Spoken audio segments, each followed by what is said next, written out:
know, in grade school and in high school, school fights were the business. Can I just like What was that?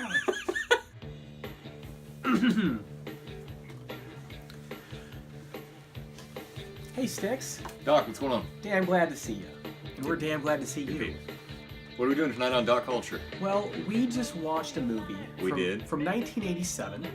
Never heard of it before. It's called 3 O'Clock High. Mm-hmm. You gotta love a movie where the cover is like a drawing of the character in the movie. It does, if you do judge this movie by its cover, you're probably not going to watch it. You're probably going to keep on moving on the shelf there at your local Blockbuster. It's a simple movie, okay? This kid, Jerry Mitchell, main character.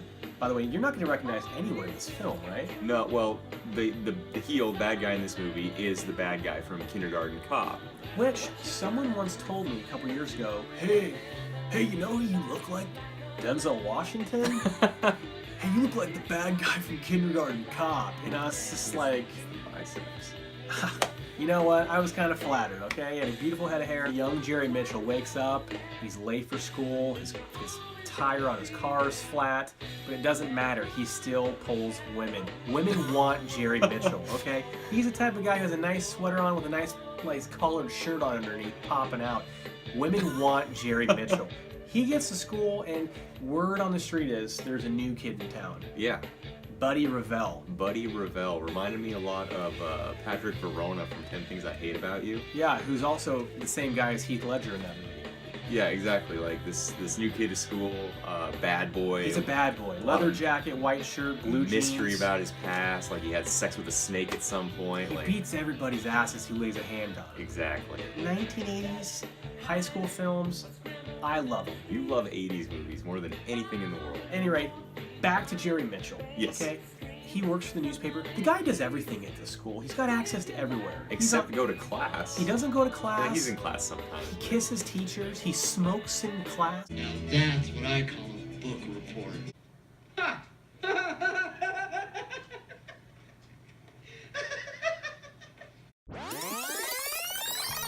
Rewind. Let's get back on track. So Jerry Mitchell, he works for the newspaper, and the chief, which by the way was obviously one of his classmates, put on the story of, hey, get to know Buddy Revell. We want a story on him. We want a piece on him.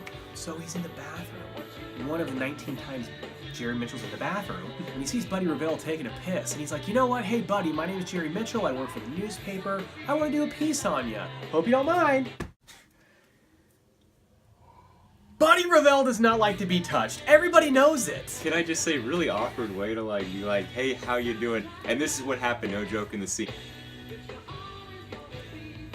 Hey, You're not a fag, are ya? no, nothing like that. Jerry Mitchell, school paper. Yeah, Buddy Revell, he doesn't like to be touched. Jerry Mitchell touches him. Now, Buddy Revell's so worked up, he needs to work it out. So I'm gonna beat your ass, Jerry Mitchell, at 3 o'clock in the parking lot. Boom! And that's the plot. That's literally 100,000% of the plot of this movie. I love this stuff. It's so simple, like, except there's a billion other things going on, but There's a lot of things going on. You completely forgot about the part at the beginning of the movie where he gets caught like spying that other chick and then goes on a rampage with his car. Did you even remember that after we just watched the movie just now? I just forgot again. Like, there's so much going on in this movie, except it's just about a guy wanting to fight another guy at 3 o'clock in the afternoon. Yeah, and so you follow Jerry throughout the day, trying to get out of this in many different ways, such as getting suspended or hiring another big dude to beat Buddy's ass. You know, this was a fun movie, although the pacing, I might have hyped it up a little bit too much. It's a bit slow at first. It's an hour and a half. It's a solid 90 minutes, and it, like I said, there's a lot going on, but there's not a lot to it, so it does feel a little slow. Right. You know, I just remember seeing this as a young kid, and to have it now on DVD, no Blu-ray. I will tell you, the ending though, the fight scene is awesome. Yeah. It's a whole arena. It's a main event. And I wanted to touch on that because you get a lot of things like this where there's a build-up to this fight that's promised, and then there's like some sort of quirky payoff where it doesn't happen or something goes wrong. There's a payoff here. There's a payoff. There's a fight at the end of this movie. Not gonna tell you who wins, but the movie's about two kids who are gonna fight at 3 o'clock. Yes. And damn it, at 3 o'clock they fight.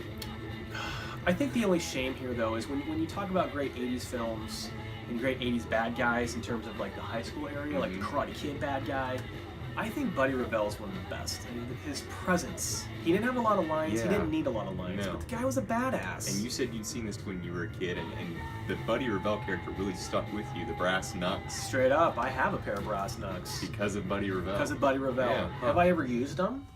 No. What's the rewatchability on this?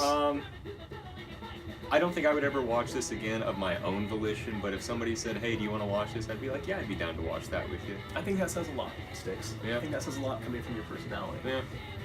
I say, yeah, I'm going to watch this again. You're going to watch it again. You've obviously picked it up. Can I ask what you paid for it? Yeah, I paid $9.99. That's kind of steep. I don't think I'd pay $9.99.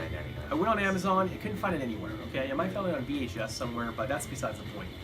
3 o'clock high, 1987, runtime 90 minutes. Yeah. So, grades. What do you grade this? I'm gonna give it a solid B. Straight up Solid B. That's yeah. pretty high. Yeah, That's it is pretty high. I'm pretty high on 3 o'clock high. What about you? Ooh, I always hover right around a C+. I think about 98% of the reviews that we do, I give it a C+. And this, I'm gonna go C+. Yeah, like flirting with the B- for me. Honestly, better than average. But like I said, I'm not gonna watch it again. I'm not gonna like go find it and be like, hey, yeah, I'm gonna put this in because it was really cool. I'm glad this is in our library now. Yeah. Covering some classics here. Revisit someday with kids. Absolutely. Show them what life was like 50 years ago when Dad was a kid. Fun high school setting, a lot of bad hairdos. Oh God, mullets. the hair was bad. I swear there's Yeah. a Beastie Boy in this movie. Yeah. You know what? Thanks for being here, Stix. Yeah, absolutely. Good to be What's the next movie we're gonna do? Good to be back. Let's give him something to look forward to here. You know, A and nugget. Your Are you- birthday's coming up. are you able to make? Is your birthday tomorrow? No. It's April 12th. Maybe. You'll get it. I won't forget Stix's birthday. Are you down to go see Kong Skull Island? Can you? Yeah, I'm down for To Kong see Skull Island. Kong Skull That came out Island. yesterday? Came out yesterday. It's not at the Orion though. Boom. Oh, well, let's do it. We'll figure it out. Too sweet me for the love of God. Ooh, Too sweet. that's too sweet. Nipples like this.